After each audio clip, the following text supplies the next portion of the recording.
formation, ça a pour enjeu de suivre régulièrement l'actualité du secteur médico-social pour répondre au mieux aux besoins de compétences, de nouvelles compétences des personnes du secteur médico-social, comme par exemple l'autodétermination pour les personnes en situation de handicap intellectuel ou le facile à lire et à comprendre pour adapter les écrits à ce type de handicap.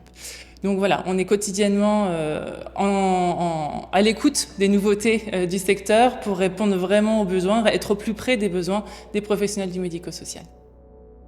Ce qui était intéressant en tant qu'étudiant de participer à ce type d'événement et donc cette table ronde, c'était d'en découvrir plus et un autre point de vue sur la diversification des parcours et du coup d'amener mon témoignage et mon parcours justement. Alors le retour que je peux faire de cette journée pour y avoir participé et aux ateliers et à la table ronde dans un second temps, en tant qu'éducateur spécialisé en formation de deuxième année, c'est de pouvoir participer, alors c'est un débat qu'on entend beaucoup parler en ce moment, de l'attractivité un peu du travail social. Je pense que c'est un peu de la responsabilité de chacun et de nous les étudiants de pouvoir participer à cette attractivité parce qu'on sait que le travail social est en perte de vitesse et que voilà, il y a de moins en moins de formation à ce niveau-là. Donc voilà, je pense que c'est important à nous de pouvoir nous engager à ce niveau-là.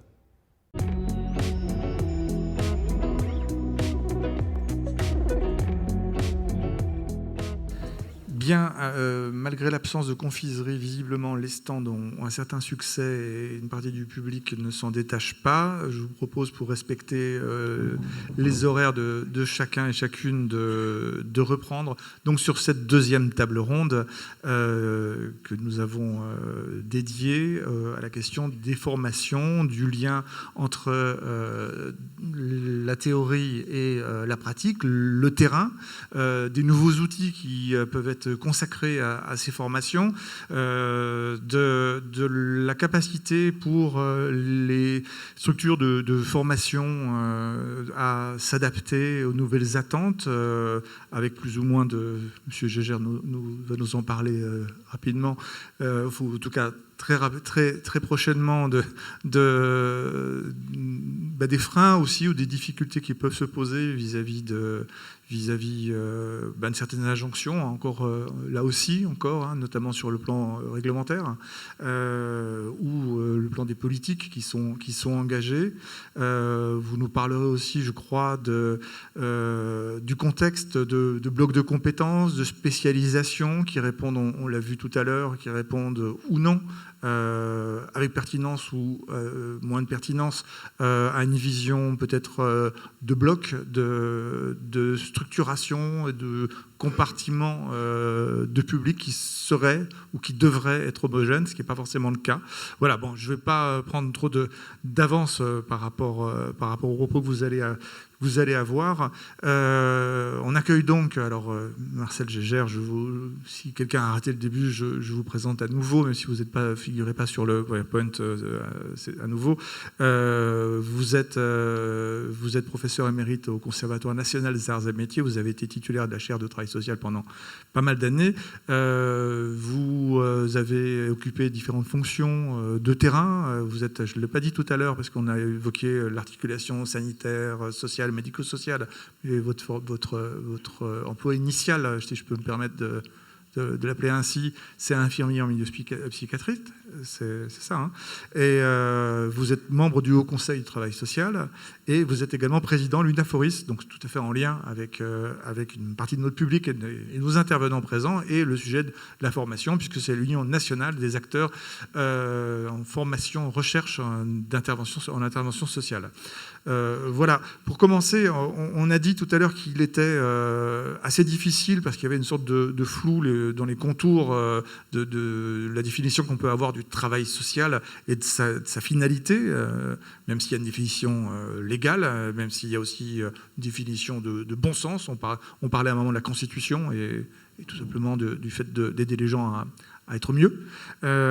Comment, dans ces cas-là, si on est dans ce flou, on peut s'assurer qu'il y a bien une correspondance entre les formations et les attentes sur le terrain et tout simplement les besoins sociaux, indépendamment des injonctions réglementaires et de l'orientation des politiques publiques?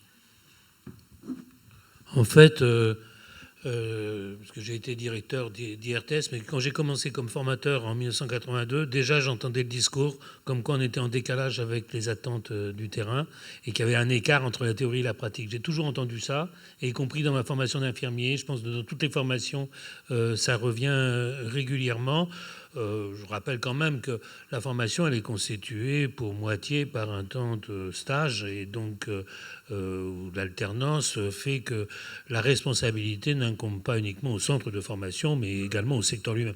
Et à l'époque, d'ailleurs, on disait toujours, mais le secteur, il a la formation de ses professionnels qu'il mérite. Et donc ça suppose un engagement beaucoup plus fort.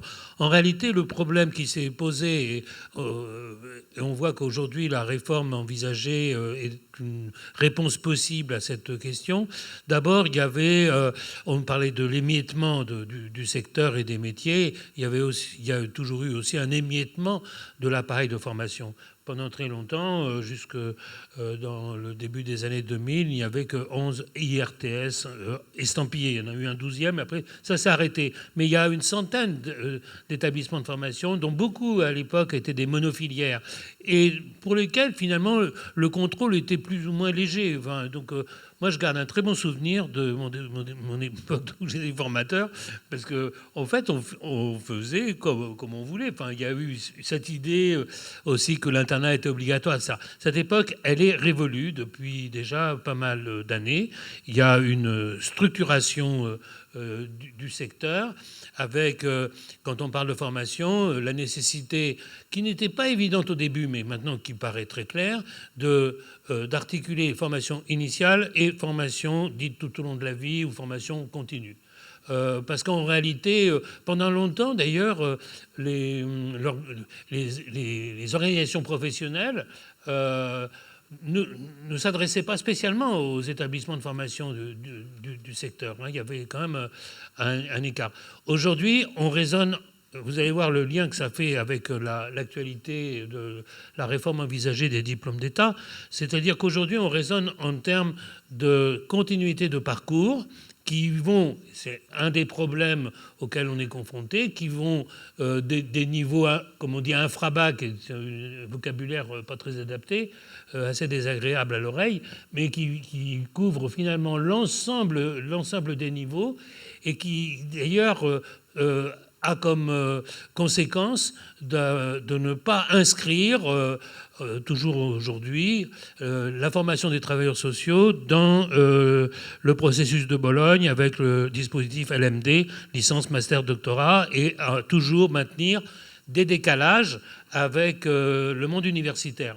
Il faut dire qu'en France, parce que tout à l'heure j'évoquais la question internationale, en France, il y a un choix politique qui a été pris au moment de la loi du 30 juin 1975 sur les institutions, qui traite de la formation des travailleurs sociaux. Il y a eu un débat assez vif d'ailleurs, parce que l'Éducation nationale ne comprenait pas pourquoi il ne récupérerait pas la formation des travailleurs sociaux. Et finalement, c'est la branche professionnelle qui s'est battue pour le maintenir dans le secteur professionnel. Donc le choix français, c'est le choix d'un ancrage fort dans le tissu professionnel. Alors que si on est dans d'autres pays européens ou à l'étranger, la formation des travailleurs sociaux se fait à l'université sans discussion aucune. Donc ça, c'est déjà une particularité. Aujourd'hui, mais je pense que ces thématiques-là, elles amènent à une réforme. Pour ce qui est des diplômes d'État, c'est une réforme qui s'appuie sur, en gros, trois principes qui sont la mise en relation de la formation des travailleurs sociaux avec la définition du travail social par l'arrêté du 6 mai 2017. Et là, il s'est passé en 2017 quand même quelque chose de très important, parce que c'est une façon de faire le lien aussi entre formation et recherche, c'est qu'il est dit dans ce décret que le travail social se fonde sur des savoirs. Autrement dit, le travail social ne se fonde pas que sur des valeurs, que sur des principes, il se fonde aussi sur de la production de connaissances et sur la capacité à articuler trois types de savoirs, qui sont les savoirs académiques, assez classiquement sociologie, psychologie, tout ce qu'on veut, des savoirs théoriques et pratiques des professionnels, et puis les savoirs issus de l'expérience des personnes accompagnées. C'est comme ça que c'est formulé. Et donc, finalement, on a déjà un premier changement dans la façon de concevoir la formation.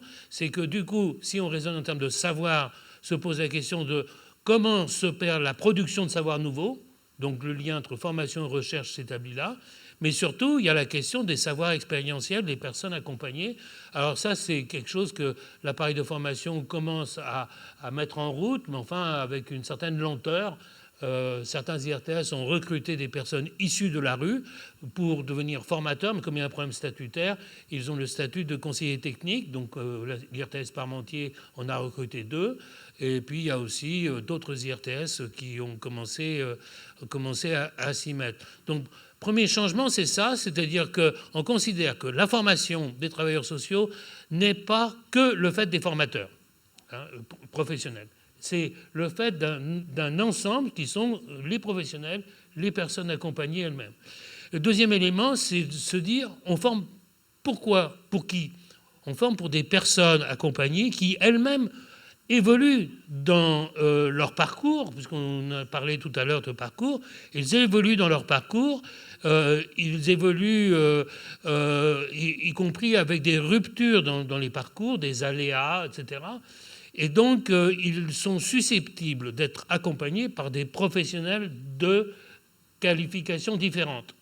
Et donc, par conséquent, il faut que les professionnels également soient en capacité d'accompagner les personnes dans différents secteurs. Donc, il y a ce travail d'accompagnement dans la continuité qui va faire qu'on va très rapidement s'interroger sur l'existence de catégories professionnelles spécifiques et de formations spécifiques. Donc en clair, la réforme du diplôme des 5 diplômes d'État qui est principaux, on va dire, qui est envisagée, elle consiste à identifier plutôt ce qui fait commun aux différentes professions que ce qui fait spécifique. Donc il y a eu au moment des États généraux du travail social, l'idée est apparue d'un socle commun qui, aux alentours de 2015-2018, a été défini à hauteur, en gros, on va dire, de 30% de socle commun et 70% de spécifique. Aujourd'hui, il y a un renversement de la tendance. On part sur plutôt 70% de commun et 30% de spécifique. Ce qui fait que les formations initiales vont désormais être organisées en 4 blocs de compétences. Alors là, il y a des questions de vocabulaire qu'il faut saisir. Il y a un bloc de compétences transversales qui correspond à l'exercice de toute activité professionnelle, donc qui est à caractère généraliste, qui concerne les tâches d'organisation, etc. Bon. C'est en train d'être construit. Tout ce que je vous dis n'est pas encore validé, puisque les décrets devraient sortir en juin 2025 pour une entrée en application à la rentrée de septembre 2026. Mais enfin, ça, en gros, c'est ça. Oui, ça reste proche. Donc, un bloc transversal, 2 blocs communs.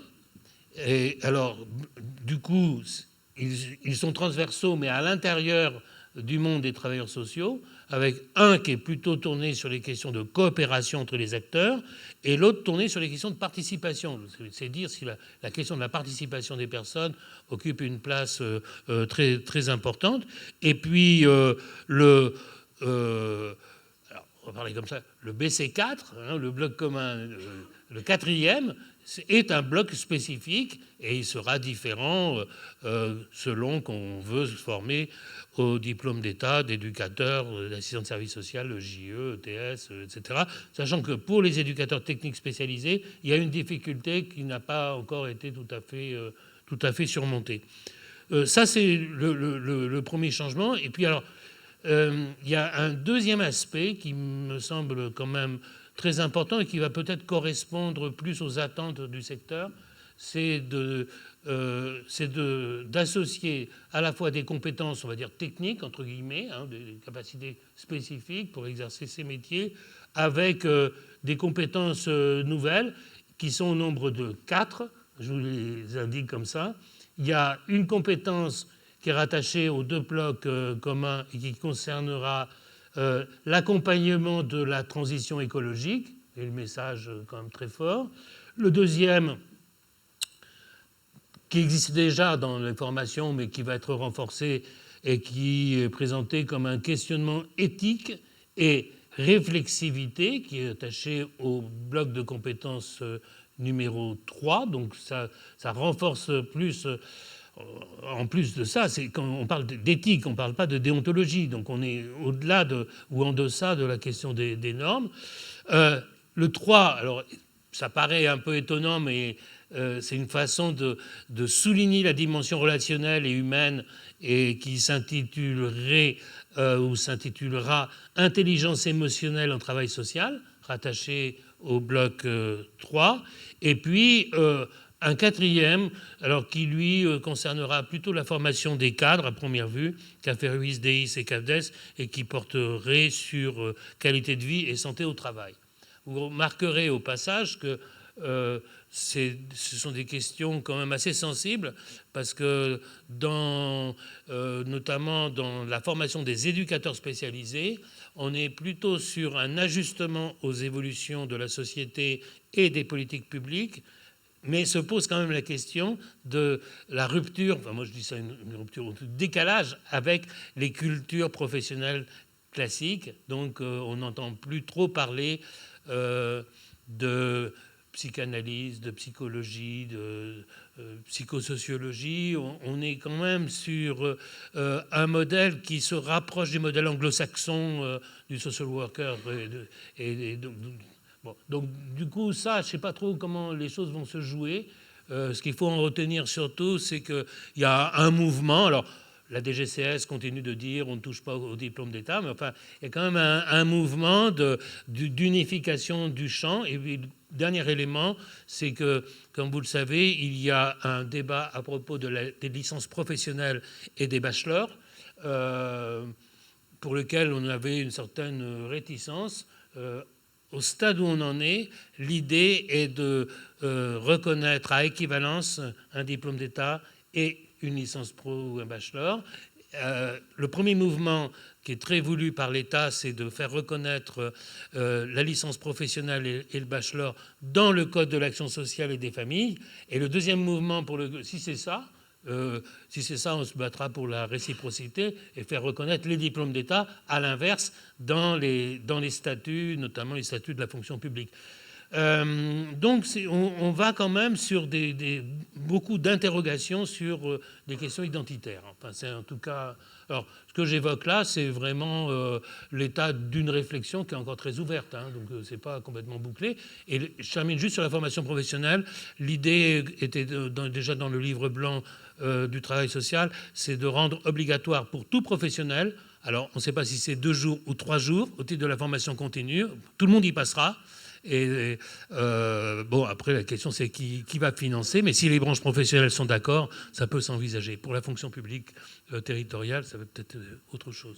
Mais à votre sens, ces blocs de compétences, ces 4 blocs de compétences que vous avez cités, ça a un impact potentiellement positif sur les capacités à la fois d'adaptation, mais aussi d'apport de sens dans la mesure où les 2 blocs communs, quand même, qui sont au cœur, portent sur coopération d'une part et participation de l'autre, c'est un message fort qui est donné et ça aura un impact positif si l'appareil de formation s'en empare. Donc, quand on parle d'adaptation, on est quand même sur des évolutions de culture professionnelle et bon, oui, là, on est pas joué, quoi. On est presque dans la rupture, même, par rapport à une culture. Mais l'idée, c'est de faire en sorte aussi que les étudiants, mais vont nous le dire aussi, s'y retrouvent dans... Donc, on a un schéma qui est en fait très simplifié. Donc, les messages sont clairs.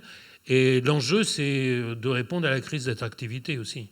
Alors, c'est un enjeu, mais c'est aussi un pari. Et il faut encore... avec les étudiants pour nous dire si ce pari il est tenable ou pas. Hein. Oui, on rappelle que tout à l'heure, on a dit que toute innovation supposait une prise de risque. Agostino Bruni, directeur délégué de l'IRTS, vous m'avez dit que vous souhaitiez en premier lieu réagir à certains éléments qui ont été évoqués sur la table ronde précédente. Oui, parce qu'on peut, Marcel Gégère le rappelait, là, c'est vieux comme les Russes, débat de l'adaptation des formations entre le théorique et le pratique. Donc il est vrai qu'aujourd'hui, on vit quand même une transition qui est extrêmement complexe parce que le secteur social vit une transition extrêmement importante. Alors moi j'en pointerai trois qui me semblent importantes et qui impactent, je dirais, très directement la question de la formation. C'est d'une part l'évolution du secteur professionnel sur la question de la transformation de l'offre, qui est un élément effectivement qui amène les professionnels à avoir un autre positionnement. On n'est plus dans une logique institutionnelle où on encadrait des groupes dans une institution donnée. Effectivement, c'est aujourd'hui une logique d'accompagnement, de coordination de parcours. Ça, c'est un élément qui est extrêmement fort. Le deuxième élément, c'est effectivement l'arrivée en force, mais qui est une réalité, je dirais, sur l'ensemble du monde économique, la question de la démarche qualité, avec toutes les certifications qui vont avec. Dans le secteur de la formation, nul n'est censé ignorer la dictature de Calliope sur toutes ces questions-là, qui enferment parfois dans des logiques de procédure, avec une perte de sens autour de ces questions-là. Ça, c'est un deuxième élément important. Et puis le troisième, on ne va pas se cacher derrière son petit doigt, c'est aussi la question du modèle économique. On est aussi dans une logique où effectivement, il faut pouvoir équilibrer des comptes et avoir effectivement un système qui peut fonctionner par rapport à tout cela. Donc ça me semble être un préalable par rapport à la question de la formation qu'il faut absolument aborder et avoir en ligne de mire pour pouvoir effectivement comprendre un peu toutes ces évolutions.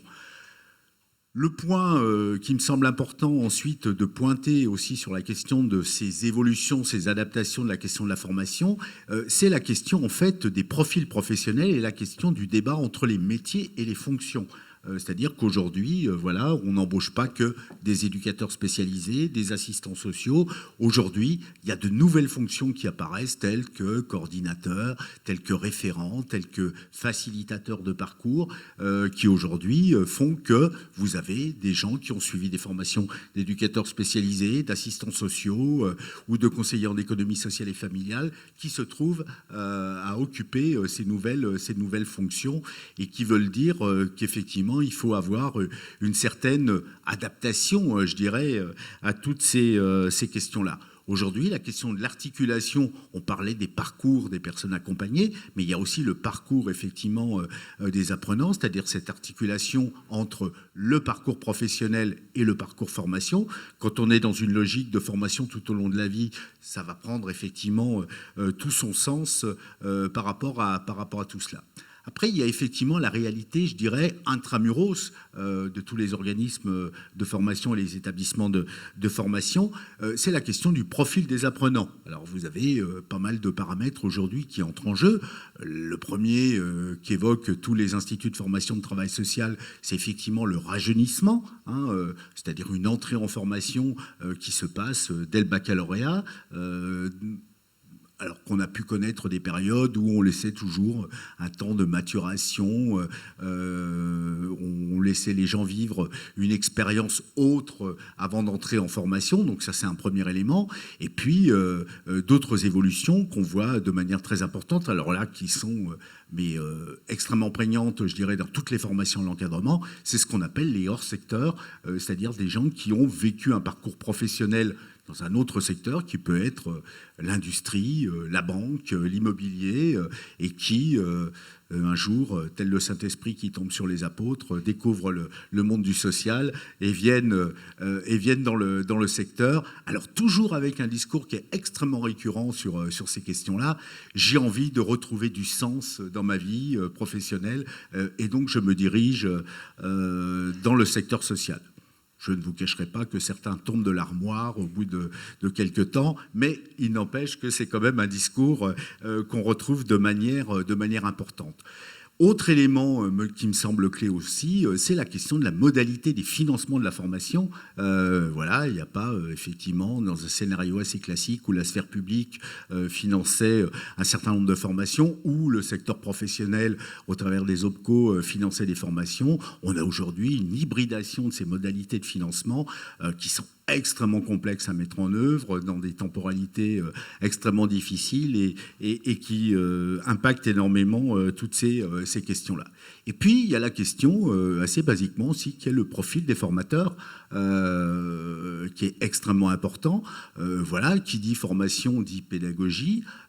On a, depuis pas mal d'années, plutôt favorisé, je dirais, des niveaux universitaires, des profils universitaires dans les profils de formateurs, sans se préoccuper, effectivement, peut-être, effectivement, de la question pédagogique, qui devient, effectivement, un élément important dans la question de la diversité de l'offre qui peut être offerte par rapport à ces questions-là, mais elle n'est pas spécifique au travail social. C'est quelque chose qu'on a bien connu à l'éducation nationale. Moi qui, dans une autre vie, a fait la formation d'instituteur dans une école normale, autant vous dire que les écoles normales ont connu quelques évolutions depuis quelques années. Donc ça veut dire aussi que aujourd'hui, ça veut dire avoir aussi une nouvelle réflexion autour de ces questions-là et de remettre aussi la question pédagogique, hein, on l'évoquera sûrement au travers de cette table ronde, au travers de la dispense des formations. Je vous interromps un instant. Parmi tous ces facteurs qui interviennent, vous n'avez pas cité Parcoursup. Est-ce que ça a une influence aussi sur les profils? Alors, ça a une influence qui est, je dirais, marginale par rapport à ces questions-là.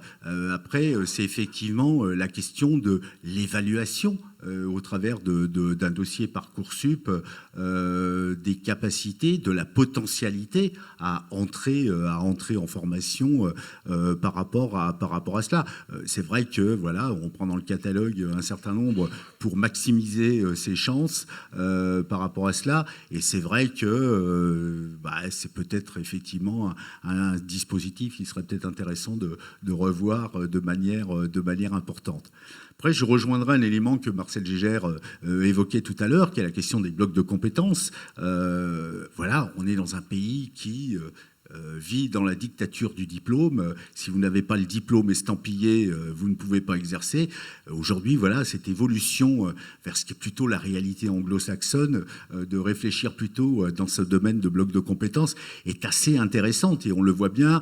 Et voilà, je suis peut-être complètement à côté de la plaque, mais je pense que dans un avenir assez proche, on aura une disparition, notamment de certains diplômes, avec une logique effectivement de blocs de compétences qui vont s'articuler un peu comme un enfant joue au Lego. On va avoir des blocs qui vont se superposer et s'ajouter effectivement à un parcours de formation de manière très, très, très spécifique, quoi. Oui, ceci dit, même si ce n'est pas le seul employeur, la fonction publique, notamment territoriale, n'est pas encore vraiment dans cet esprit-là. Pas du tout, oui. Mais il y a encore effectivement quelques évolutions. Mais après, ça va devenir un petit peu la réalité par rapport à tout cela. Enfin, il y a déjà eu des évolutions. Vous parlez de la fonction publique territoriale. Vous voyez, entre un parcours classique d'évolution dans sa carrière professionnelle dans la fonction publique territoriale, aujourd'hui, il a beaucoup bougé avec une recherche effectivement de diplômes très spécifiques sur le secteur professionnel, y compris avec des évolutions par rapport à cela. Prenons par exemple des travailleurs sociaux. Aujourd'hui, on voit certains départements qui traditionnellement recrutaient en protection de l'enfance des éducateurs, des assistants sociaux. On a aujourd'hui plutôt des logiques à embaucher des conseillères en économie sociale et familiale, à laquelle on va apporter une compétence spécifique sur la protection de l'enfance. Donc on voit bien qu'il y a, y compris dans la fonction publique territoriale, des évolutions extrêmement importantes. Et donc voilà, pour ne pas monopoliser la parole et pouvoir laisser ma collègue aussi discuter, il faut aussi avoir en tête un peu cette logique aujourd'hui que toutes ces évolutions impactent effectivement les institutions, les organisations, et ça veut dire que faire bouger un organisme de formation, c'est toujours extrêmement complexe parce qu'on est dans des temporalités longues. Il y a effectivement aujourd'hui peut-être une nécessité de trouver une plus grande agilité dans ces évolutions. Et puis encore une fois, quelque chose qui me semble aujourd'hui primordial, j'évoquais le modèle économique dans mes propos liminaires, c'est la question de la concurrence, et notamment la question de la concurrence avec l'université. Encore une fois, à l'instar de ce qu'a vécu l'éducation nationale, il y a aujourd'hui une certaine absorption par le modèle universitaire qui fait qu'aujourd'hui, ça va... alors, Aujourd'hui, on peut avoir une vision extrêmement positive des choses, qui est de dire, voilà, on a des gens qui font un parcours universitaire classique jusqu'à une masterisation, qu'on viendra compléter par des blocs de compétences spécifiques. C'est la vision très optimiste. Et puis, vous avez une vision plus pessimiste, c'est, je dirais, une dilution des formations de travail social dans le monde universitaire de manière assez classique. Donc voilà, conclusion, je serais tenté de dire qu'aujourd'hui, la question de l'agilité est une question essentielle auquel on devra s'atteler. Et puis, surtout, au-delà d'élaborer des projets associatifs, des projets pédagogiques, il va falloir aussi élaborer des projets stratégiques par rapport à ces questions-là. Très bien, merci. J'ai très bon geste de transition. Je vais laisser la parole à Claire Martinet, puisque là, on a évoqué principalement, pas uniquement, mais principalement les questions des profils, notamment dans le cadre de la formation initiale et de tout ce que ça sous-tendait vis-à-vis de... Vous avez parlé d'agilité, c'est bien aussi, parce qu'on a pas mal parlé d'adaptation sur la première table ronde. L'agilité, c'est un mot qui est également à la mode, mais qui peut être plus imagé que l'adaptation seule et peut-être plus proactif. Claire Martinet, vous êtes responsable de Formasens. Là, on est dans ce qu'on appelle la formation tout au long de la vie. Il y a d'ailleurs un stand du groupement d'intérêt professionnel de formation tout au long de la vie qui est là actuellement au Grand Cursal. Est-ce que, alors vous êtes dans une approche et dans un secteur spécifique, puisque vous êtes une émanation, on va l'appeler comme ça, la Fondation Plurielle. Je vais vous laisser présenter vos spécificités et vos publics d'apprenants dans leur diversité et le lien que vous pouvez avoir avec la Fondation Plurielle. Tout à fait. Merci. Oui, donc Formasens, c'est donc l'organisme de formation de la Fondation Plurielle. Donc la Fondation Plurielle, c'est un organisme gestionnaire qui a 70 établissements sur tout le Doubs et qui accompagne principalement des personnes en situation de handicap intellectuel. Donc c'est 3600 personnes qui sont accompagnées et 2000 salariés. Et donc au sein de la Fondation Plurielle, on a créé Formasens, qui est un organisme de formation professionnelle continue, donc non diplômant, non certifiant, et qui propose donc des formations autour du handicap et de l'accessibilité. L'objectif premier de la Fondation Plurielle en créant Formasens était que Formasens aille dans la continuité des missions de la Fondation Plurielle, qui sont donc l'inclusion des personnes en situation de handicap dans la société, qui est quand même le but recherché par tous au niveau de l'organisme gestionnaire. Donc Formasens est un organisme de formation qui est certifié Calliope, comme vous le disiez, donc on répond bien aux obligations. Donc vous êtes sous la dictature de Calliope aussi. On est sous la dictature certificative, mais on complète les éléments. On propose nos formations à destination des professionnels du médico-social, des professionnels qui ne sont pas du médico-social, et à destination également des personnes en situation de handicap, principalement intellectuel. J'y reviendrai plus tard. Et puis pour finir aussi, pour finir sur notre panel au niveau de la Formasens, on fait aussi partie du COFEPS, qui est un collectif d'organismes de formation spécifiques sur le handicap et qui sont tous les organismes de formation rattachés à l'UNAPI, qui est une union nationale pour défendre les droits des personnes en situation de handicap intellectuel. Et donc, Formasens participant à ce collectif-là, ça nous permet, avec d'autres organismes de formation, de pouvoir partager sur les besoins qu'il peut y avoir au niveau du territoire national global, sur les besoins des personnes et donc aussi, évidemment, sur les besoins des professionnels qui accompagnent les personnes en situation de handicap. Donc, ça permet vraiment d'avoir une vision plus globale et plus étoffée. Au niveau de l'offre de formation que nous proposons, on propose principalement des formations en intra. Donc en intra, c'est-à-dire que les formateurs vont dans des structures pour former un groupe de professionnels de la structure. Pour quelles raisons ? Pour des raisons premièrement économiques, parce qu'on voit que les structures font de plus en plus appel à des formations intra, parce que ça coûte moins cher que d'envoyer un professionnel seul se former dans une autre ville, par exemple. Et puis aussi parce que nous, ça nous permet de pouvoir former les personnes d'une même équipe, ou en tout cas d'une même organisation, sur les spécificités qu'il peut y avoir, donc de contextualiser au plus près les formations par rapport aux besoins des travailleurs qui sont formés. Au niveau de l'offre de formation, donc on a une offre de formation qui est vraiment dédiée aux professionnels du médico-social et avec tout un volet qui est autour de l'accompagnement autour du handicap. Donc il y a des formations sur la connaissance des différents handicaps intellectuels, psychiques, autisme, donc là qui sont des enjeux majeurs notamment pour les établissements qui accompagnent de plus en plus ces types de publics-là.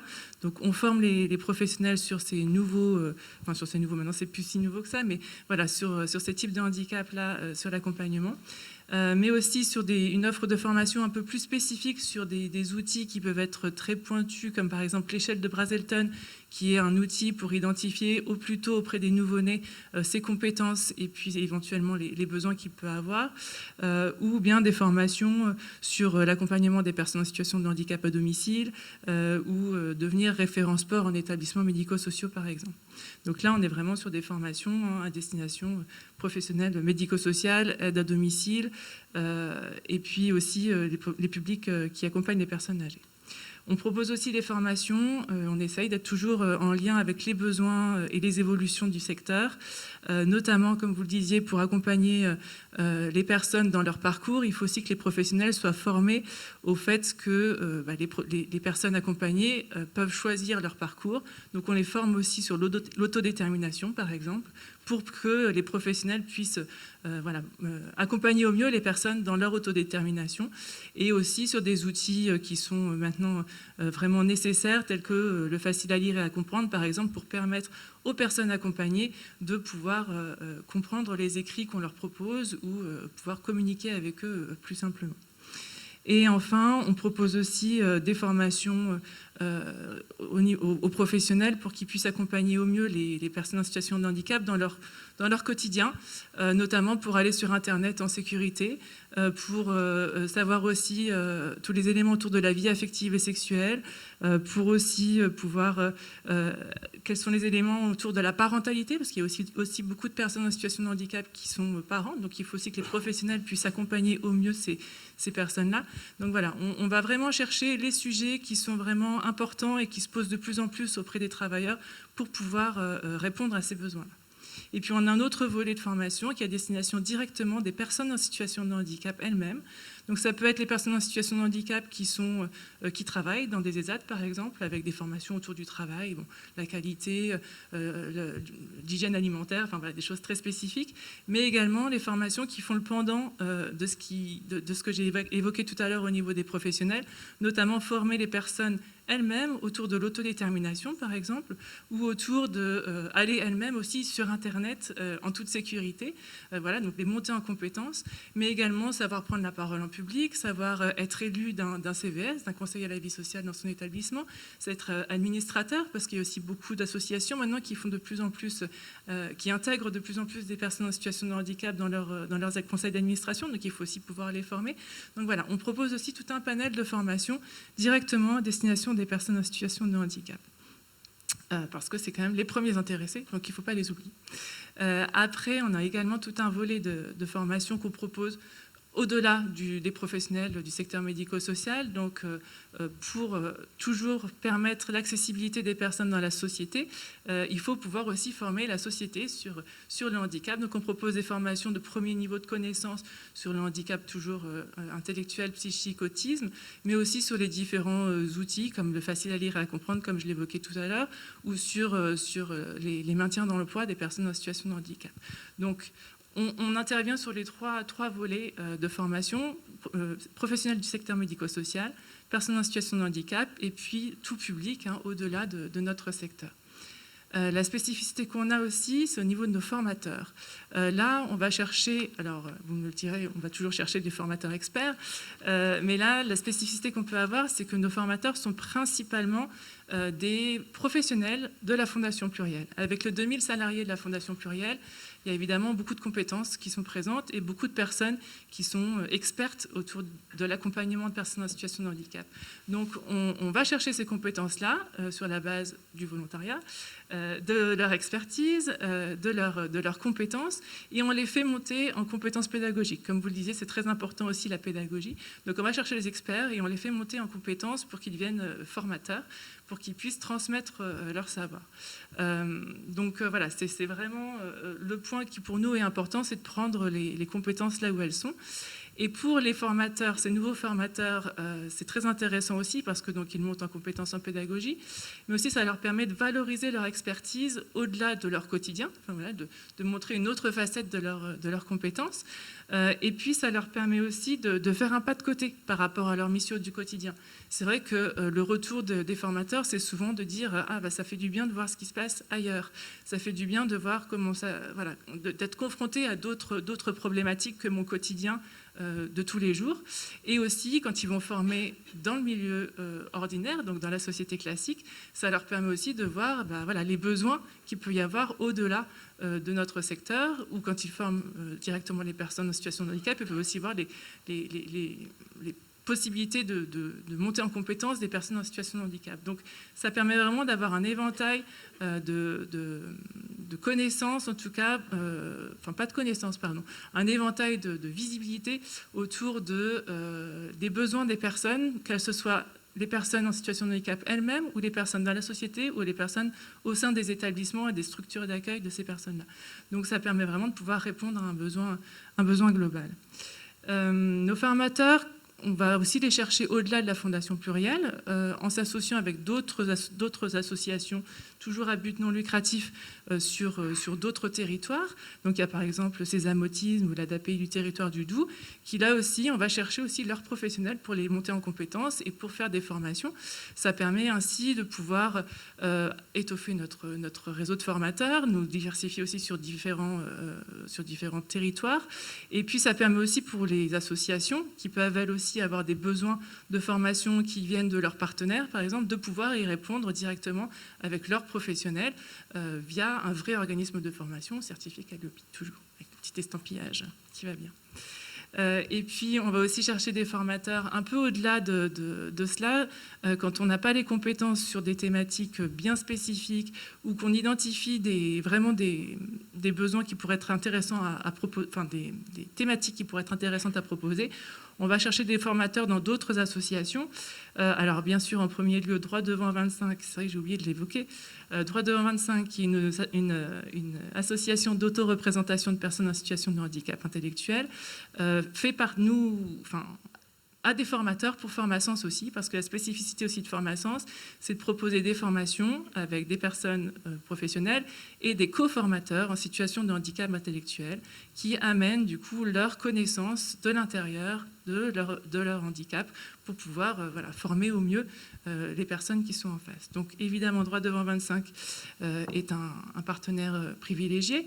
On travaille aussi avec le comité départemental du sport adapté, par exemple, pour proposer des formations sur ces thématiques-là, avec Pluradis pour des formations autour du l'autisme ou du trouble du neurodéveloppement, pardon.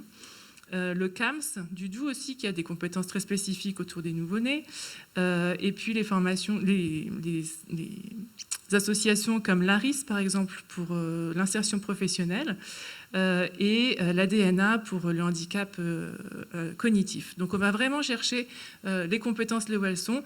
On propose même ponctuellement des formations pluri-handicap en allant chercher les compétences sur les autres handicaps, donc surdité, les malvoyants et le handicap moteur auprès de l'APF, l'URAPEDA et voire Epersopar pour proposer des formations clés en main, notamment au niveau de la société classique, pour qu'ils puissent être formés à tout type de handicap avec vraiment des experts du handicap qui viennent avec des personnes en situation de handicap elles-mêmes et puis qui sont toujours à but non lucratif aussi, c'est quand même quelque chose d'assez important. Donc voilà, en conclusion, l'offre de formation qui est importante, je pense, c'est de pouvoir bien suivre les évolutions et des nouveaux enjeux du secteur, donc les évolutions entre les nouveaux publics accueillis, les nouvelles attentes de ces publics-là et les besoins qu'ils peuvent avoir. Les formateurs de terrain, ça me paraît très important parce qu'on sait, ils savent de quoi ils parlent, ils maîtrisent bien leur sujet. Et aussi pour s'adresser à d'autres travailleurs sociaux, c'est aussi intéressant d'avoir des personnes, des pairs pour pouvoir être formés. C'est toujours, ça peut être une cartouche supplémentaire. Et enfin, la formation des autres parties prenantes, donc les personnes en situation de handicap et l'environnement global des personnes, est quelque chose aussi qui me paraît intéressant pour pouvoir avoir voilà, cette connaissance globale des besoins des personnes et pouvoir former au mieux, du coup, in fine, les professionnels qui accompagnent les personnes en situation de handicap. Merci pour cette présentation. Marcel Gégère, ce modèle qui est présenté là, qui repose un peu sur une solution opportuniste, dans le bon sens du terme, d'utiliser un vivier qui est le vivier de compétences et le vivier également de public accompagné au sein de la Fondation Pluriel. Est-ce que ça vous semble participer à ce besoin d'impliquer davantage les personnes accompagnées dans la conception et la construction des outils pédagogiques et des formations ? Complètement, parce qu'en fait, là, on a une présentation d'une stratégie assez diversifiée et surtout qui s'appuie sur les personnes. C'est important d'identifier justement des compétences, mais aussi des savoirs. Après, c'est des questions de vocabulaire. Si on parle de savoir expérientiel ou de compétences, par certains aspects, on pourrait se dire que la formation initiale doit pouvoir tirer des leçons de ce que vous faites pour ce type de formation, parce que la logique, elle est tout à fait plus. Après, ce qui est fait pour un certain type de handicap, vous évoquez l'élargissement avec le handicap moteur ou sensoriel.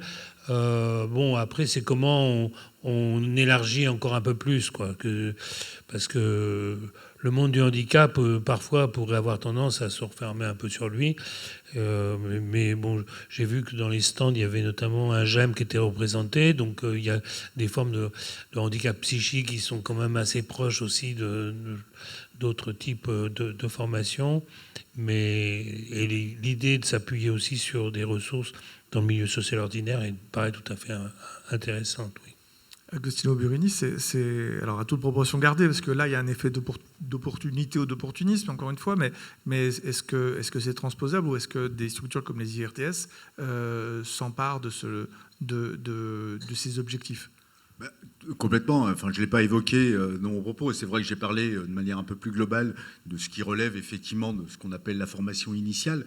Il y a tout un volant également chez nous qui est celui de la formation continue. Et on voit bien effectivement aujourd'hui l'importance que prend la formation continue, qui est effectivement logique d'adaptation, mais encore une fois, on revient à ces logiques de bloc de compétences, qui est aussi de parfaire, de se qualifier de manière complètement différente. Et c'est vrai que je vois j'en parle en connaissance de cause parce qu'il est dans ma délégation. L'offre de formation continue est aujourd'hui extrêmement diversifiée. Je rejoins Claire Martinet sur le fait qu'aujourd'hui, on a des demandes de manière très, très importante en intra dans les établissements. Mais il y a après tout ce qui relève, par exemple, de quelque chose qui est extrêmement important autour de la question de l'analyse de la pratique professionnelle. Et pour nous, il y a deux éléments aujourd'hui qui sont extrêmement forts, je dirais, pour construire notre offre de formation, notamment en formation continue, et de faire évoluer nos formations initiales.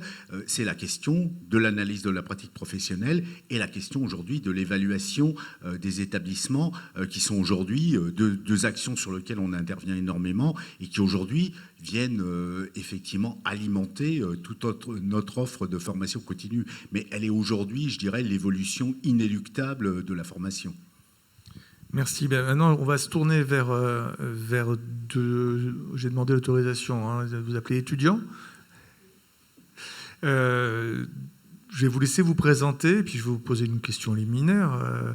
Est-ce que vous aussi, le Saint-Esprit, vous est tombé dessus à un moment, parce que les études prouvent, et puis Marcel Gégère me contredira si je me trompe, mais la baisse d'attractivité des publics apprenants, futurs professionnels, elle n'est pas liée à la crise Covid, elle n'est pas si récente que ça, puisque on considère, je crois, depuis 2010, on a perdu à peu près 40% en quantité de candidats à ce genre de formation. Donc voilà, et je ne suis pas certain que les mesures Ségur et autres aient contribué à renverser la vapeur. Donc voilà, c'est peut-être un petit peu, l'image biblique est peut-être un peu forte, mais votre motivation, alors déjà, qu'est-ce que vous faites ? Vous êtes en deuxième année d'éducateur spécialisé, sous quel régime ? et quelle est la motivation qui vous a conduit à cette formation? Il faut que vous répondiez tous les deux, parce que vous avez peut-être chacun une approche différente, mais pas en même temps. Vas-y, Franck. Ok, super enchanté. Du coup, moi, c'est Isor Gaillard. Et Il faut allumer votre micro. Non, bah c'est bon, du coup. Ok, alors, excusez-moi. Du coup, oui, Isor Gaillard, je suis en 2e année d'éducateur spécialisé et je suis en alternance, du coup, apprentissage à l'ESAT de Vesoul. Non, le Saint-Esprit ne m'est pas tombé sur la tête. Personnellement, du coup, j'ai choisi cette formation grâce à un service civique, grâce aussi à des travailleurs sociaux qui m'ont donné envie de participer à cet élan de solidarité, si on peut l'appeler.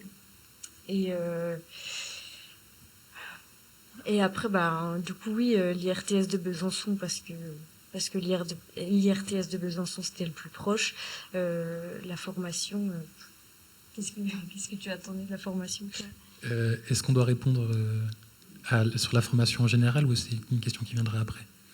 Elle peut venir après, simplement déjà sur votre motivation. Et puis alors là, je rebondis sur votre terme parce qu'il m'interpelle. Vous parlez d'élan de solidarité. C'est assez généreux, c'est bien. Puis d'ailleurs, dans le travail social, la solidarité, c'est pas un gros mot, loin de là. Par contre, il faut que ce soit un élan à long terme. Il faut que ce soit un peu plus qu'un élan même. Après ça, je pense c'est plus une course de fond. Ça s'apprend et puis on l'a ou on l'a pas peut-être aussi. Je pense que c'est propre à chacun. C'est une question qui est complexe. Après, personnellement, je sais que ce qui m'a donné envie et ce qui m'anime aujourd'hui, c'est d'avoir accompagné un public avec des difficultés, avec l'envie justement d'aider ce public à dépasser ces difficultés-là. Après, justement, j'espère pouvoir me former tout au long de ma carrière et même après sur toutes les difficultés que les différents publics peuvent rencontrer, sur tous les publics d'ailleurs, parce que l'éducateur spécialisé n'est pas vraiment spécialisé finalement. On touche à beaucoup de champs qu'on n'a pas forcément le temps de bien pouvoir approfondir. Et après, justement, je pense que c'est une question de curiosité et d'envie.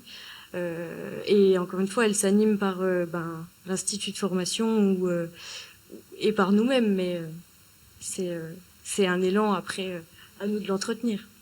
Oui, et puis j'ai l'impression, d'après ce que vous dites, là je reprends également vos éléments, vous voyez en fait un sens, c'est-à-dire à travers la finalité que vous concevez dans l'exercice du métier auquel vous vous destinez, vous concevez, vous entrevoyez un sens. Ah oui. Et un rapport particulier à la personne, parce que là vous avez également cité le fait d'être en contact avec des personnes. Exactement. Moi, en tout cas, ce qui m'a donné envie de faire ce métier aujourd'hui, c'était pas le côté administratif de tout ça. Alors oui, ça fait partie du travail finalement, mais c'est sûr que c'est les personnes et l'accompagnement de ces personnes, de ces jeunes plus particulièrement, à l'heure actuelle, du coup, des personnes atteintes de déficience intellectuelle. Et oui, c'est ces personnes qui me donnent aujourd'hui envie de faire ce métier parce que je sais pas trop comment, j'ai pas les bons mots, mais en tout cas les voir avancer ou les voir maintenir leurs acquis, c'est quelque chose qui fait plaisir à voir et qui donne envie de continuer en tout cas. Voilà, c'est à la fois le sens et la gratification que vous attendez de ce travail, du travail social en général. Pour moi. Donc bonjour, je suis Berthe Louvagie-Mathieu et je suis comme ma collègue apprenti dans un EM par contre, donc un établissement d'accueil médicalisé. On accompagne des personnes adultes atteintes de troubles psy, assez légers pour le coup. Alors, j'ai pas été touché par le Saint-Esprit pour reprendre votre expression. Cependant, moi je suis en reconversion dans mon parcours d'étudiant parce que je proviens d'une formation de juriste à la base. Et voilà, c'est un milieu qui ne m'intéressait absolument pas. Je ne connaissais absolument pas le milieu du travail social. C'est quelque chose auquel je ne m'étais jamais intéressé, ou du moins, je n'en avais jamais entendu parler. Par le biais d'un service civique, comme encore une fois ma collègue, j'ai découvert ce monde-là. Et cette volonté de devenir en formation d'éducateur spécialisé à l'IRTS de Besançon est passée par, comme vous l'aviez dit tout à l'heure, M. Burini et M. Gigère, il y a cette justification du diplôme, encore une fois malheureusement, ce fait qu'il faut approuver par un papier qu'on a certaines capacités, bien que le papier ne fait pas tout. On a tous dans nos structures certaines personnes, des ayants fonction, qui font fonction sans forcément avoir le diplôme en main, etc. Mais il y a quand même cette justification devant l'employeur qui fait que voilà, je suis éducateur spécialisé, j'ai mon DES, donc voilà, je suis apte à pouvoir pratiquer cette formation-là. Après, dans mes motivations personnelles, je pense que, on est tous plus ou moins touchés par ça. Il y a cette, comme vous l'avez dit tout à l'heure, il y a cette animation, du moins ce désir ou cette appétence pour la relation humaine, parce qu'on est dans un métier de l'humain, donc de fait on y est confronté. Le contraire serait étonnant. Et plus particulièrement, alors là c'est un autre débat, mais je reste convaincu qu'on a tous un peu alors sans vouloir parler forcément de complexe du sauveur, mais voilà, par certaines compétences, on va vouloir à un moment apporter de l'aide à certaines personnes, alors sans parler dans des extrêmes de super-héros ou quoi, mais voilà, il y a cette volonté et cette gratification d'aider la personne, justement, comme disait Isor tout à l'heure, de les voir maintenir certains acquis qu'on a pu leur apprendre, leur insuffler, ou du moins une démarche, une graine qu'on a pu planter à un moment donné qui va pouvoir être pérennisée dans le temps. Donc voilà, c'est un peu les motivations à laquelle j'inspire. Et dans un parcours d'étudiants et de formation plus élargi, ce diplôme de S peut, encore une fois, nous faire atteindre certaines fonctions dans des structures un peu plus hautes. Isor a parlé tout à l'heure de l'administralisation un peu du métier d'éducateur spécialisé. Dans mon cas d'apprenti, j'ai déjà cette double casquette de coordonnateur plus éducateur spécialisé qui ne me gêne absolument pas, mais voilà, c'est des choses auxquelles on n'est pas forcément prêt, ou du moins si on n'a pas les informations, des choses qui peuvent être un peu déroutantes, où on dit ok, on va être dans une démarche d'aide justement à la personne, dans une démarche de relation éducative, même si, comme une fois, pour ne pas reprendre les mots d'Isor, mais qui est en fait des relations éducatives, cette notion d'adaptabilité dont on entend beaucoup parler, cette notion d'aller vers aussi dont on entend beaucoup parler, des publics bien différents. Donc on ressent bien cette spécialisation en fait qui est nécessaire dans un sens où voilà, il faut des outils, il faut certains codes, il faut une certaine approche professionnelle. C'est pour ça qu'on parle d'équipe pluriprofessionnelle, dans le sens où l'éducateur spécialisé va lui amener sa casquette d'éduc dans une équipe qui peut être formée de différents professionnels. Et donc voilà, chacun amène sa pierre à l'édifice. Moi, dans un sens là, ça va passer par le diplôme, ce papier d'éducateur spécialisé. Et c'est pour l'IRTES de Besançon, encore une fois, parce que c'est l'IRTES de secteur, donc c'était plus pratique pour moi. Oui, ça, c'est pas une question, c'est pas une question en soi. Tout comme je vous poserai pas la question que j'avais prévu de vous poser sur le lien entre la théorie et la pratique, sachant que vous êtes déjà, ou alors vous allez me démentir, hein, vous êtes déjà dans une approche facilitée puisque vous êtes en alternance. Donc on est un peu moins sur ce gap qui peut exister entre des formations très académiques, très théoriques, avec des acquisitions de compétences, encore une fois académiques, et puis après des déconvenues ou pas, quand on est confronté à la pratique. Je retiendrai que là aussi, vous avez cité le fait de ne pas être un super-héros, mais tout simplement, on peut retenir que, parce qu'on a parlé de l'attractivité des formations et des métiers qui en découlent, que là aussi, vous trouvez du sens, en fait, tout simplement. Vous trouvez du sens à la finalité de votre activité professionnelle. Et sachez quand même, je pense que vous en avez conscience, que c'est une question qui se pose dans le monde du travail, bien au-delà du travail social, et qui est extrêmement prégnante, et qui est même un phénomène sociétal, qui pose beaucoup de questions en termes de formation. Enfin, les formateurs qui sont ici, je pense que seront d'accord, de formation, d'évaporation, et pas seulement dans le travail social, encore une fois. Donc je ne sais pas comment vous avez été sélectionné pour venir. En tout cas, je vous remercie beaucoup de votre engagement et de votre implication pour participer, parce que ce n'est pas forcément facile comme exercice, mais voilà, c'est intéressant de vous entendre alors qu'on a répété, et c'est un fait statistiquement établi qu'on est face à une perte d'attractivité. Agostino Verini, vous voulez apporter un commentaire à ces témoignages ? Un commentaire, je dirais un double commentaire par rapport à tout cela. Je trouve l'intérêt de ce témoignage. Vous parliez tout à l'heure de Parcoursup. Je trouve particulièrement intéressant quand on regarde l'évaluation qu'on fait dans Parcoursup. On évalue un parcours scolaire classique, on regarde des bulletins scolaires, etc. Je veux dire, on a 2 cas de figure là particulièrement intéressants. Qu'est-ce qui les amène au métier? C'est le service civique. Et je trouve que toute cette dimension expérientielle qu'on peut avoir chez les jeunes aujourd'hui qui s'investissent sur plein de choses et qui peut commencer très tôt, hein, je veux dire, on participe à un club sportif, on s'investit bénévolement dans l'organisation, etc. Tout cela était insuffisamment mis en avant par rapport à cette question-là. Et je trouve que ça, encore une fois, on a un bel exemple sous les yeux de choses qui seraient à valoriser, encore une fois, dans la dimension formation. Le deuxième élément, qui est la question effectivement de l'alternance. Alors on parlait effectivement du gap, de l'adéquation entre la dimension pratique et la dimension théorique. C'est un élément extrêmement important, mais il y a aussi un élément aussi qui est particulièrement réel aussi sur la situation des étudiants, qui est la question aussi de la précarité des étudiants, c'est-à-dire qu'être en formation, et encore une fois, ça ne touche pas que les étudiants en travail social, c'est le monde étudiant dans son ensemble, c'est aussi avoir une autre réflexion autour de ces questions-là, et c'est vrai que le statut d'apprenti offre un peu cette opportunité, qui n'est pas non plus mirobolante, mais elle permet effectivement de créer ce sas de transition par rapport à ces questions-là. Et voilà, et ça fait toujours plaisir, encore une fois, et ça c'est un témoignage qu'on entend assez régulièrement dans la bouche des étudiants, c'est le sens effectivement de pourquoi on est là, et je dirais que dans le contexte actuel de l'actualité nationale et internationale, entendre parler de gens de solidarité,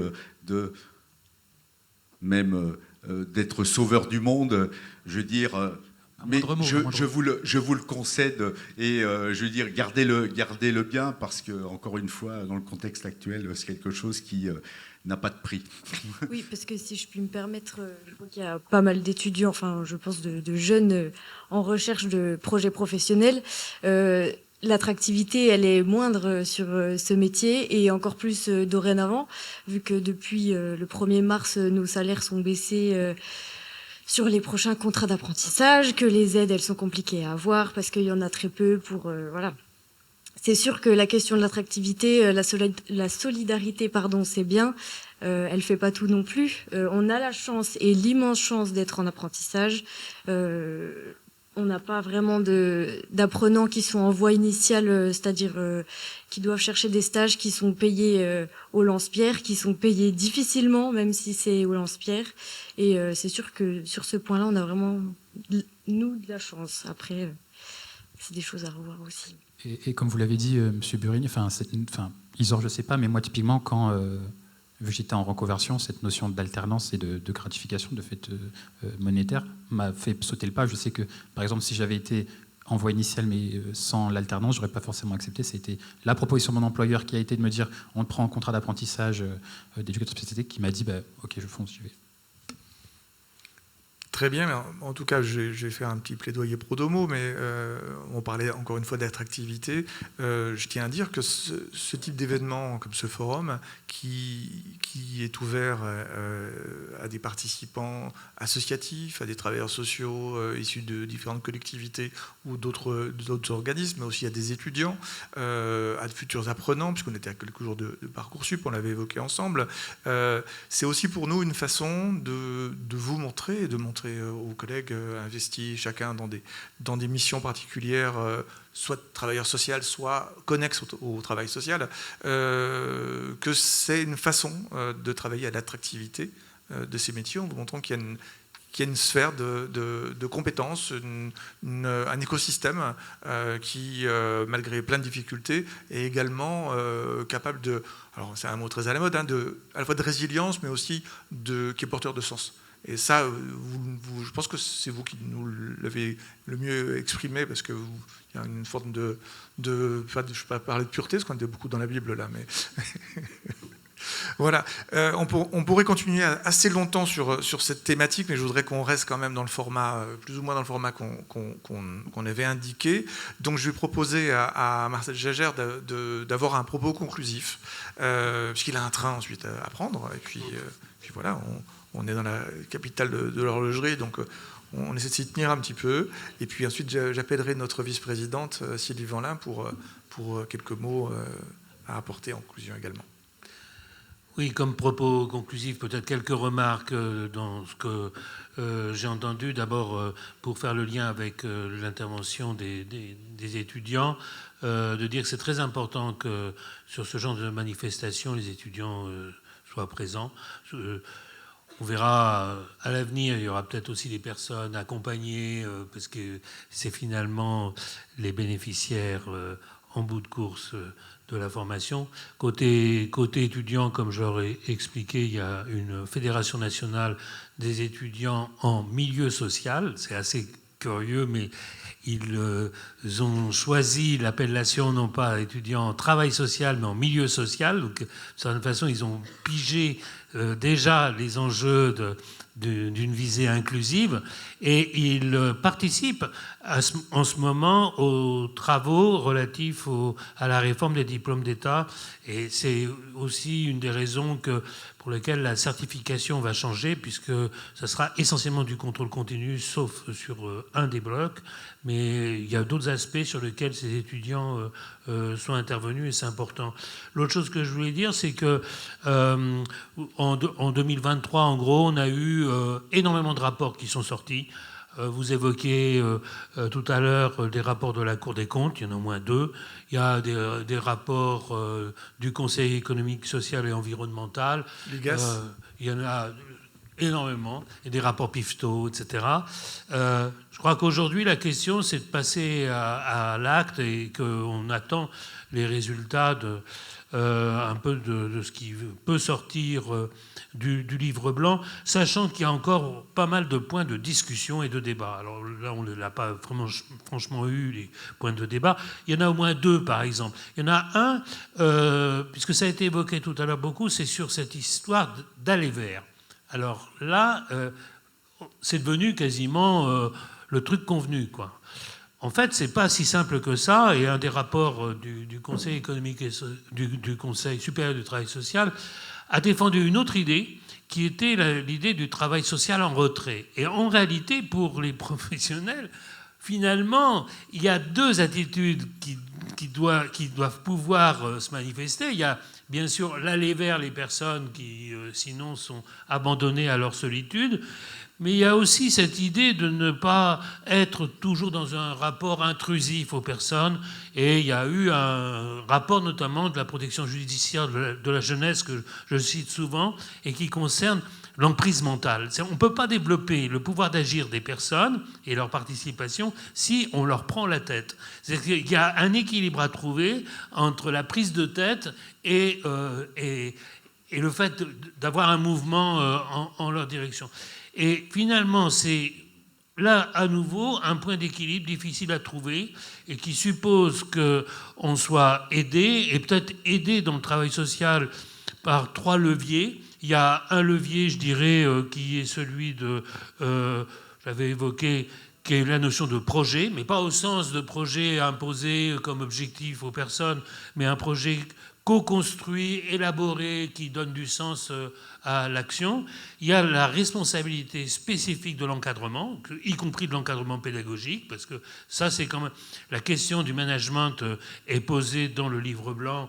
Alors là, on peut en discuter, mais il y a différentes façons d'aborder cette question-là. Et puis, il y a la formation proprement dite. Alors ça, c'est un premier point de débat, c'est un débat sur le positionnement vis-à-vis des personnes.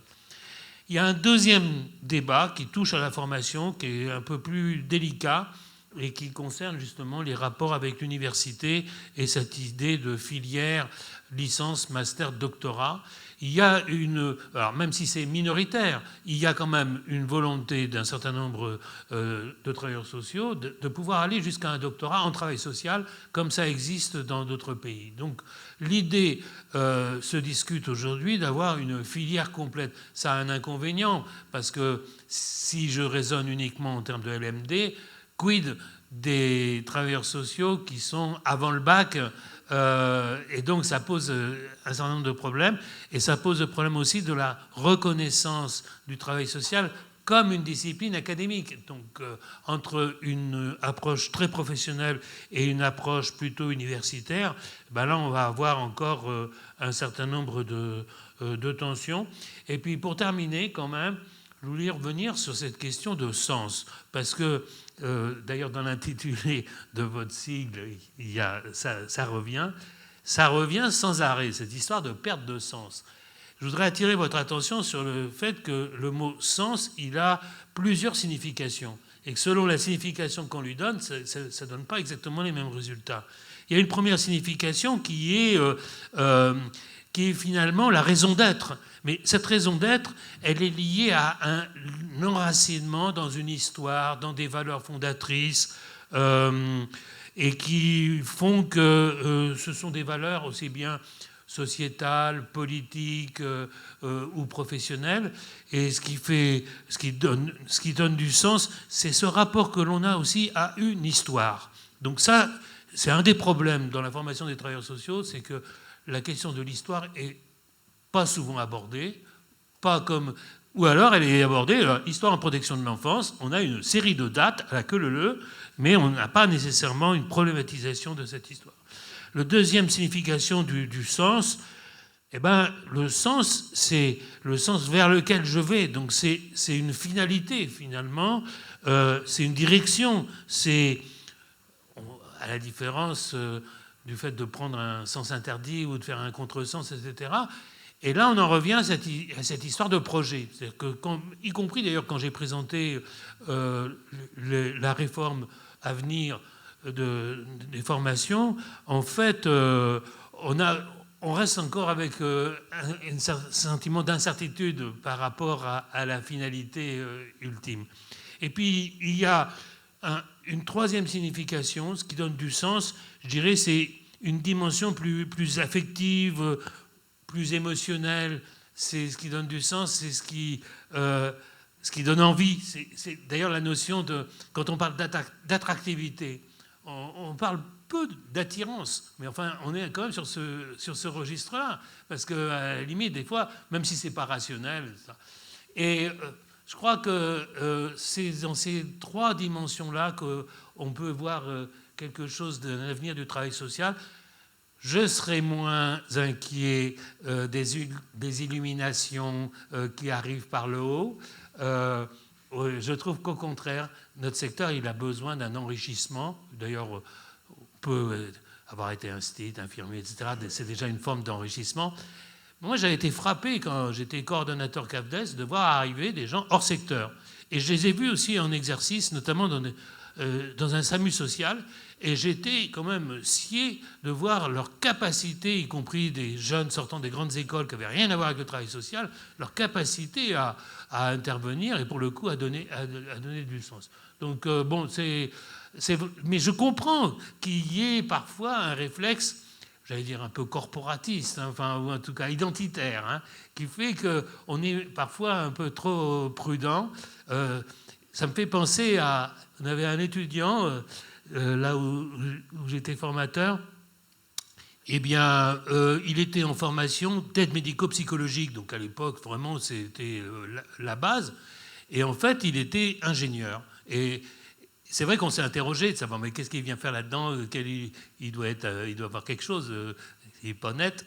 Mais je trouve que c'est un bon signe pour un secteur professionnel, justement, d'attirer pas simplement des gens qui, spontanément, devraient y être, comme des jeunes sortant de lycée, etc., mais aussi d'attirer des gens qui sont plus atypiques et qui, spontanément, n'y seraient pas. Bon, ça, c'est un point de discussion, mais c'est vrai que ça a élargi un peu le spectre par rapport à Parcoursup, dont on mesure quand même un certain nombre d'inconvénients. Enfin, mais je suis d'accord avec toi, c'est-à-dire que ça mériterait une évaluation, pour le coup, qui n'est toujours pas faite. C'est-à-dire que, finalement, on réagit à Parcoursup en fonction de nos convictions personnelles. Ça ne suffit pas, les convictions. Il faut analyser aussi les situations.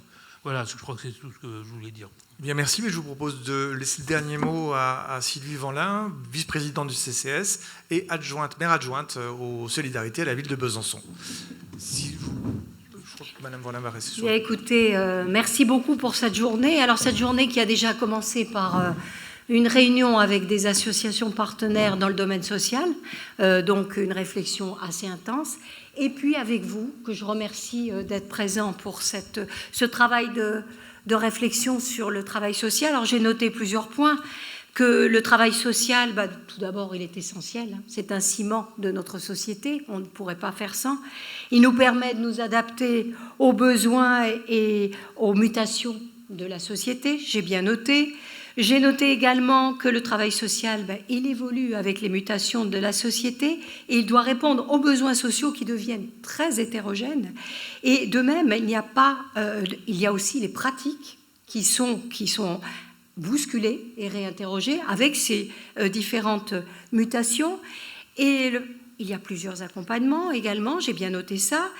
Que le travailleur social demeure un référent social, mais qu'il y a désormais une coopération et un décloisonnement du travail social imposé par la société et les publics, et que le travail social vise à ajuster, bien sûr, la réponse à une problématique sociale.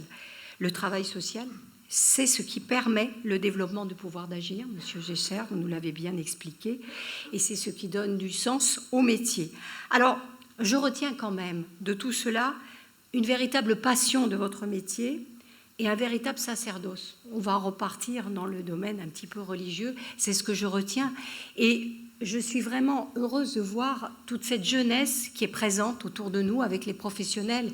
Ils sont bien entourés par des professionnels actifs et qui savent exactement où aller. Et je trouve que c'est quand même quelque chose de rassurant, tout ce public qui est venu. Et je voudrais les remercier. Bon, au nom d'une élue politique du CCAS, mais au nom de l'ensemble des élus, que vous soyez là, présents, pour accompagner tous ces publics et nous avons vraiment besoin de vous. Et je vous remercie beaucoup, Monsieur Gesser, et tous les intervenants. Merci beaucoup pour cette journée très riche. Merci.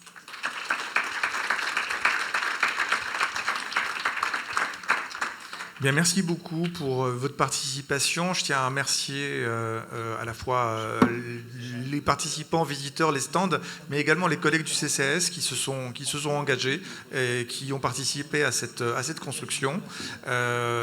Tout comme j'ai une pensée pour les collègues qui, pour des raisons de continuité de service, sont en contact des personnes accompagnées aujourd'hui parce que un certain nombre de structures, au CCAS comme ailleurs, sont des structures qui fonctionnent 7 jours sur 7 et 24 heures sur 24. Donc certains et certaines n'ont pas pu être présents avec nous et j'ai une pensée pour eux.